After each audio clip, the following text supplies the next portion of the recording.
Welcome. Welcome to the Wii Robot Party. So we have quite a show for you tonight. I think you're going to like it.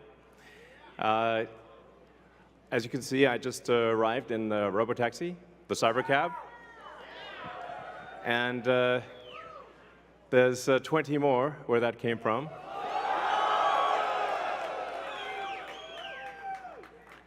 So they've been traveling. There's no people in them, as you can see. The car's just going by with no people.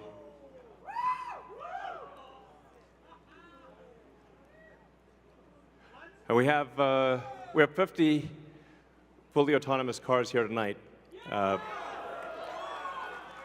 So you'll see Model Ys and the cyber cab, all driverless. You'll be able to take a ride in the cyber cab. There's no steering wheel or pedals. So I hope this goes well. I think the cost of autonomous transport will be so low that you can think of it like individualized mass transit. The average cost of a bus per mile for a city, not the ticket price, because that is subsidized, but the average price is about $1 a mile. Whereas the cost of cybercab, we think probably over time, from the operating cost is probably going to be around 20 cents a mile. And price, including taxes and everything else, probably ends up being 30 or 40 cents a mile. So yes, and you will be able to buy one.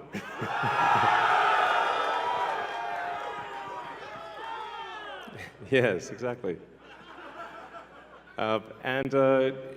We expect the cost to be below $30,000. We do expect actually to start fully autonomous, unsupervised FSD in Texas and California next year. And that's with the Model 3 and Model Y. And then we expect to be in production with the cyber cab, which is really highly optimized for autonomous transport in probably, well, I tend to be a little optimistic with timeframes, but in 2026. So, yeah, before 2027. Let me put it that way. When you get in, you'll see like it's really quite a wild experience to just be in a car with no steering wheel, no pedals, no controls, and it feels great.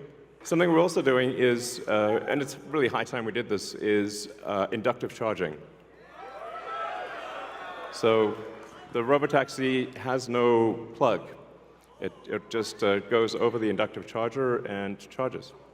So yeah, it's kind of how it should be. Oh, and also, what happens if you need a vehicle that is bigger than a Model Y?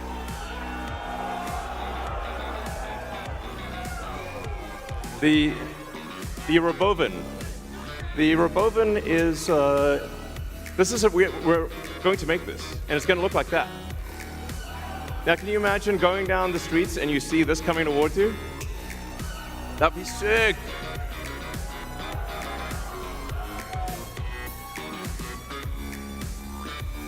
So this can carry up to 20 people, and it can also transport goods. So you can configure it for goods transport within a city, or transport of up to 20 people at a time. So this is gonna, the Robovan is what's gonna solve for high density. So if you want to take a sports team somewhere, or you're looking to really get the cost of travel down to, I don't know, 5–10 cents a mile, then you can use the Robovan. Some people call it the Robovan, but speaking of robots, so everything we've developed for our cars, the batteries, power electronics, the advanced motors, gearboxes, the software, the AI inference computer, it all actually applies to a humanoid robot. So the same techniques it's just a robot with arms and legs instead of a robot with wheels. And we've made a lot of progress with Optimus. And as you can see, we started up with someone in a robot suit, sort of down, and then we've progressed dramatically year after year. So if you extrapolate this, you're really going to have something spectacular, something that anyone could own.